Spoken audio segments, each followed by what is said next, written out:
Hello and welcome back to my channel. Thank you so much for clicking on this video. So today I'm back with another solved case, and today I'm going to be discussing the tragic murder of Grace Millane. So Grace Emmy Rose Millane was born on December 2nd, 1996, and she lived in Brentwood, Essex, based in England. So this case takes place very recently, just in 2018. At the time, Grace was 21 years old. She had just graduated university at the University of Lincoln, and she graduated in marketing and advertising, and she received a bachelor's degree for this. Grace was described by friends and family as being absolutely beautiful. She had many talents such as art, drawing. She also loved to play hockey, and she was very active, so she was interested in a lot of different things. She also had a love for handbags, specifically collecting handbags, and her mum said that they were like best friends. They had a really friendly relationship and they told each other basically everything. Grace lived with her mum, dad, and she also had two older brothers. So as I said, Grace graduated university in September 2018, and she was ecstatic. Obviously, she had just finished a long time working extremely hard, and then she decided to go travelling, which a lot of uni students do. So she was really looking forward to kind of going on an adventure before she settled into the everyday work life. So she decided she wanted to go travelling solo across the world to multiple different countries. This was a gap year as we know it in the UK. So Grace set off from her home in Essex on October 26, 2018 to descend into her new adventure. Grace's plan was to travel to Thailand, New Zealand, Australia, the Philippines, all these really exotic countries. So she'd be planning to come back in June 2019. So Grace first arrived in South America, and more specifically Peru, where she stayed for 6 weeks. When in Peru, she bombarded her parents and her two older brothers with photos of all the exotic locations that she was at, and the llamas, and just loads of fun activities and sightings that she was experiencing. So she remained in constant contact with her family and friends throughout her adventure. On November 19th, 2018, Grace arrived in New Zealand, and she arrived in Auckland, I believe that's how you say it, which is one of the biggest cities in New Zealand, and it's one of the most vibrant cities. There's a lot of tourists there and there's a lot of attractions, so this is where Grace settled. When in New Zealand, she checked into a backpackers hostel where she met 3 other roommates, and they all shared this place together. Along the way, she obviously made friends with other travellers and found comfort in those, and had friends out there to support her and look after her. To be honest, the thought of travelling terrifies me. I don't think I'm one of them people. I'm such a homebody. I don't think I could go travelling. So the fact that she went by herself, not even just to places in Europe, she's fully gone all the way to the other side of the world on her own, is just fascinating to me, and she must have been so brave to do this. Grace had a best friend named Amina Ashcroft. So when Grace's 22nd birthday rolled around, which was on the 2nd of December, and Amina was texting her best friend and she didn't get a response from her, they started to panic a bit. Her family and friends were texting her saying happy birthday, sending her photos, but she didn't respond. So as I said, people started to panic a bit. What they didn't know, but would be soon to find out, is that Grace had met an unknown man off of Tinder, and who she went on a date with, a date that she would never return from. So let's backtrack into the information that we now know to look at what really happened. On December 1st, the night prior to Grace's 22nd birthday, she is seen leaving her hostel accommodation, and she's wearing a knee-length black dress and some nice shoes and a handbag. And we now know that this is due to her matching with someone on Tinder. This was a tall, dark-haired Auckland national who seemed really nice and just wanted to hang out with Grace. So obviously she was traveling, she was in this country, and she just wanted to have some fun and just meet up with some people. So that's what she did. She left her accommodation and it was about 5:30 p.m. and she met this gentleman at the Sky City complex. Now, this is a popular casino, and obviously, it's got a multitude of bars, restaurants, entertainment facilities, and it's a really nice public, festive place. This was in December, you know, so spirits are high. It was before all this coronavirus crap. There was lots of festivities going on, and she must have been feeling really excited about this date. So we see Grace arrive and she looks like she's waiting for her date. And as she's waiting for the gentleman to appear, she will send her final text to her family, a photo of a Christmas tree at the complex. So we then see Grace meeting a man at the popular location. They hug and proceed to walk off and go up to an escalator.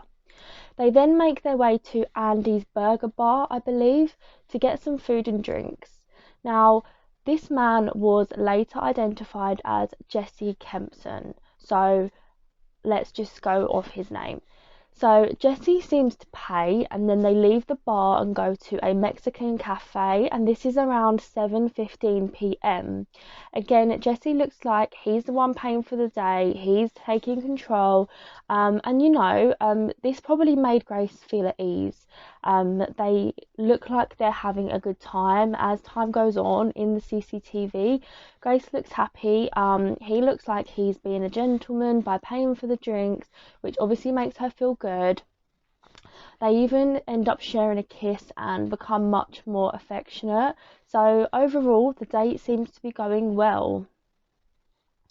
So the interesting part about this case is that pretty much everything is captured on CCTV. I don't know if that's a good thing or a bad thing. Obviously, it's a very sad case, but I think without all of this CCTV, it may have took a lot longer to identify the man responsible for Grace's murder. As I said, this man was later identified as 26-year-old Jesse Kempson. At the time he was 26, but obviously now he's 28, as this was in 2018. So as the date goes on, as I mentioned, Grace's best friend was named Amina, and they had met at university back in Lincoln, and they were really good friends. So Grace ends up texting Amina during the date, and she says, I quote, "I'm on a date with a guy who is a manager of an oil company." End quote. Quote, "I click with him so well, and I will let you know what happens tomorrow." End quote. But sadly, she would never hear from her friend Grace again. At 8:30, they go to the last location for drinks, where they take shots of tequila. Grace has some sangria, and you know, we all know how shots of tequila end up. So all seems to be going well, and then we start to see some very strong red flags about Jesse. As Grace gets up to go to what I assume is the bathroom, Jessie is seen picking up Grace's handbag when she's away from the table and going through her bag. So creepy. And then he comments on her Facebook photo while he's with her, saying, quote, "Beautiful, very radiant." I mean, so weird. If you're on a date with someone, why don't you just say that to them on the day? It's a bit creepy going through their Facebook and going through her bag. If only she saw that he went through her bag. I also just want to say something about Grace. Obviously, I didn't know her, but what I want to say is that she did all the right things in this situation. She was extremely smart and cautious. She met this guy off Tinder in a public place. Okay, she met him in a really public place. She turned up sober. She went for a meal with him. She lined her stomach. You know, she took all of the necessary steps to protect herself. And that's what's so sad, is that she really did do the best she could to protect herself, but sadly she still ended up in an awful situation. Finally, at 9:40 p.m, the pair are seen arriving at an apartment complex where Jesse lives. They are seen to be arm in arm and obviously very happy after a successful date. They are seen getting into a lift to his floor. You know, Grace probably felt really excited at this point. You know, if you're going on a date and it's going well and you want to go back to the house, you know, she obviously wanted to. There's no sign that he's forced her. They obviously seem to be getting on really well, so she trusts him and is looking forward to go back to his place.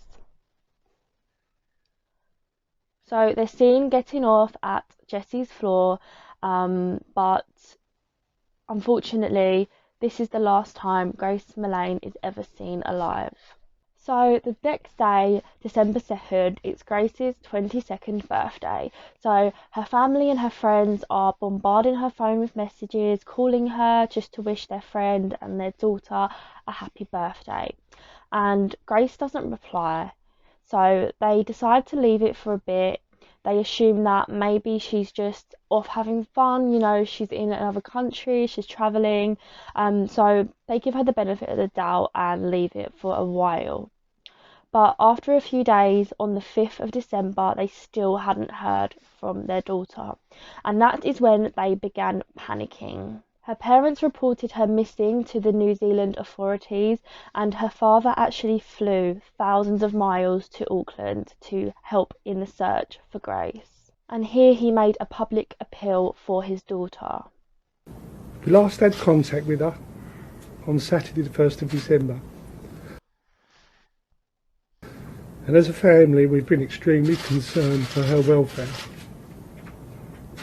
Grace is a lovely, outgoing, fun-loving, family-orientated daughter. Grace has never been out of contact for this amount of time. She's usually in daily contact with either her mother, myself, her two brothers, members of the family on social media. Finally, I would like to take this opportunity to appeal to anybody who has seen, spoken to or come into contact with Grace over the last few days, and to come forward with any detail, no matter how small, and contact the investigations. At first, the New Zealand police were pretty hopeful that Grace would be found. They didn't suspect any foul play because there was no evidence of what had happened to her, and she's a 22-year-old woman, you know. Their first thought wasn't that she's in danger, but unfortunately that quickly changed. The police later admitted, after finding significant evidence, that they felt unlikely that Grace is still alive, and on December 8th, 2019, Grace's case was declared a homicide. 2 days later, Grace Millane's lifeless body was found stuffed inside a suitcase off Scenic Drive in Whitaker Ranges. The post-mortem exam revealed that Grace had died by manual strangulation, and a pathologist reviewed that Grace had been pinned down, it seemed, as she had bruises on her neck and her arms, and it suggested that she had been pinned down, so strangulation would have lasted for between 4 and 5 minutes. It does take a decent bit of strength and time to fully strangle someone, so it looked like Grace just had no chance. After examination of the many CCTV cameras that were thankfully posted all around the Sky City complex, they could see the mystery man and Grace, and they wanted to speak to this man immediately. Jesse was identified very quickly, and this was from his comments on Grace's photo, the one that said beautiful, very radiant. Because when someone tends to go missing or is murdered, the first thing that police normally check is their social media, because you know that can give a lot of clues as to where they last were, who they last spoke to, what their kind of tone was like, anything they posted, and they immediately found this comment and they wanted to speak to this man. So Jesse was called in, and what he told detectives is that they matched on Tinder, they went out, they had a good night, and then they partied at about 10 p.m. and then they arranged to meet up the next day. They just had a brief exclaim of this, but he said that Grace left and he had no idea what happened after that. Now, at this time in 2018, you'll see this on quite a few videos about Grace. His name was kept out of the public for months, and this was on the grounds that saying the publication of Kempson's name endangered his right to a fair trial. I'm sorry, a fair trial. This guy's name should have been plastered straight away. He should have been named and shamed. I don't even understand how they granted him that immunity after what he done to this poor girl. But anyway, emotions aside, let's continue with the case. Tell us about Grace. So I was talking to Grace on Tinder. Yeah. We'd matched on Friday. I saw that we'd matched the next day on Saturday. And then we met at Sky City, and then we decided that we were going up to Andy's Burger Bar, which is on the first floor. Whose idea was it to go to that particular burger place? Me.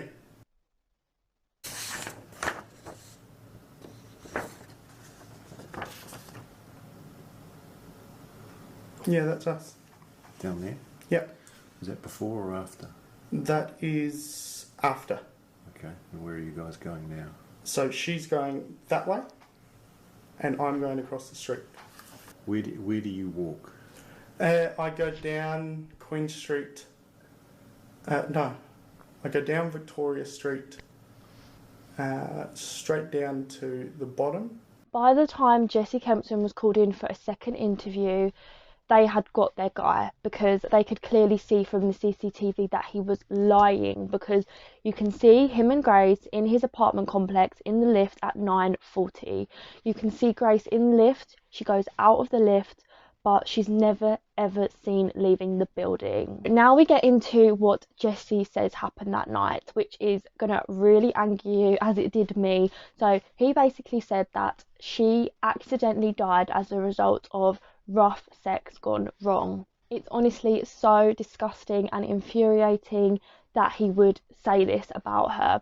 So he basically said that she was into 50 Shades of Grey and bondage and all that jazz, and he said that she asked to be choked while they had sex, and as a result he done that, and then he accidentally strangled her and she died, which was proven in the court that this is literally impossible. I don't think there's actually been an example or a case like this that's ever happened.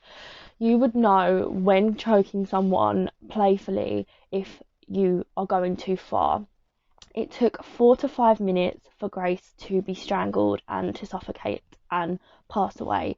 So he is just completely wrong in that regard. He killed Grace for his own sexual gratification. So although we don't know exactly what happened that night, it is clear what did happen. If this was an accident and he did somehow murder her by accident, why didn't he call the police? He never picked up the phone, he never reported what happened, and what he did next just proves that this was a calculated murder. He was found to have Googled multiple things after Grace's death, which included hottest fire and Waitakere Ranges, the place where he buried Grace. And he even watched porn after he murdered her and took horrible explicit photos of her lifeless body. These were later recovered on his phone. That's not disturbing enough. This guy had a date that day. The next day after he murdered Grace, he had another Tinder date lined up.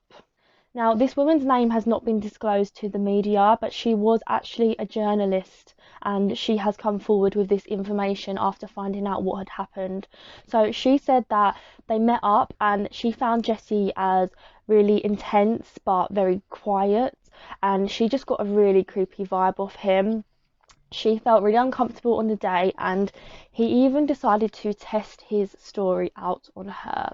So she was familiar with murder trials as she was a journalist, so she sat in on one before, and she had a general interest in true crime.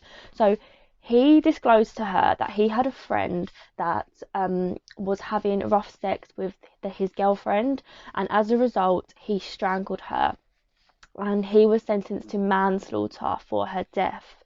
and he obviously just made this up, and he was trying to kind of test his story out on this woman to see how she would react, but she just found it really creepy and actually left the date early. So thank God she didn't end up in the same position as Grace, but it's just so unfortunate that Grace did. He even said to her on the date, quote, "It's crazy how guys can make one wrong move and go to jail for the rest of their life," end quote. Yeah, that's you. And while he was on this date with this woman, Grace was still in his hotel room. CCTV was later required of Jesse purchasing a suitcase from a leisure shop and cleaning products. He then gets into the lift with Grace inside the suitcase. He bought 2 of the same cases to keep one in his room for the police to find empty, as to prove that he didn't do anything. He hires a car to dispose of her body and then disposed of Grace's belongings in a bin near the area he dumped her body. He then begins to clean his carpet with a machine called the Rug Doctor, and he even told the shopkeeper that he was getting rid of a red wine stain. Now, if you're like me, you're looking at these interview tapes of him talking, and it's mind-blowing how he is so casual, he's so calm and collected. He just looks like a normal guy, you know. He's like a normal 20-something guy.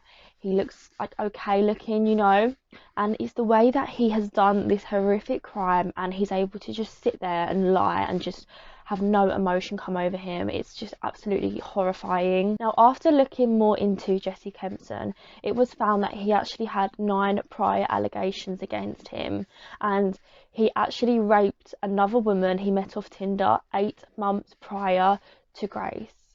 But luckily, this woman was able to escape, and she came forward after she'd heard about what happened to Grace because, you know, she felt embarrassed, she felt degraded, and she didn't feel like she could come forward when he raped her. He also had allegations made against him from his ex-girlfriend, who he had violently assaulted, threatened with a knife, and said that he was going to get the CIA to kill her. Like, this guy was a proper psycho, that it seems, as more evidence comes to light. He was described as having a bondage and rough sex fetish. He liked to dominate women, but only in the sense that it made him feel superior and in control. Jesse pleaded not guilty after appearing at Auckland's Highland Court on the 16th of January 2019. The trial lasted 3 weeks, but the jury actually decided within 5 hours on their verdict, which is very quick. It was a small jury of about 7 women and 5 men, I believe, and of course they came forward and declared that they found him guilty. The jury were actually weeping as they gave their statement because this is just such a horrific, horrible case. Jesse Kempson was sentenced to a minimum of 17 years in prison and an additional 11 years for the previous allegations against him. He showed absolutely no remorse in his trial. Many people have speculated that he is just a sociopath. He just doesn't realise what he's done wrong. He is just an awful human being. I'm sorry, like, I know we're not meant to give our opinions on these cases, but I can't help it, you know. I mean, just what a arsehole. He then turned around to the judge and said, I quote, "You have no reason to convict me, you're full of shit, mate," end quote. The reaction of Grace's murder sent shockwaves through New Zealand. You know, this was such an unexpected thing to happen. This is where we come into the Prime Minister's speech that she actually gave. The Prime Minister of New Zealand is Jacinda Ardern. She made a public apology, basically in tears, and said, I quote, "On behalf of New Zealand, I want to apologise.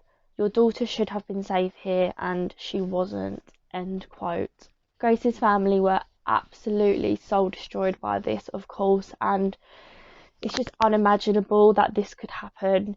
She set off to what was going to be the start of an adventure before she settled into her life, and that was all taken away from her. So that's the end of this case.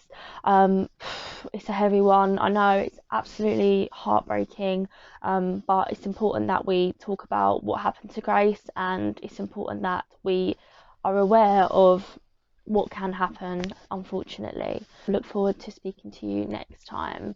Thank you and bye.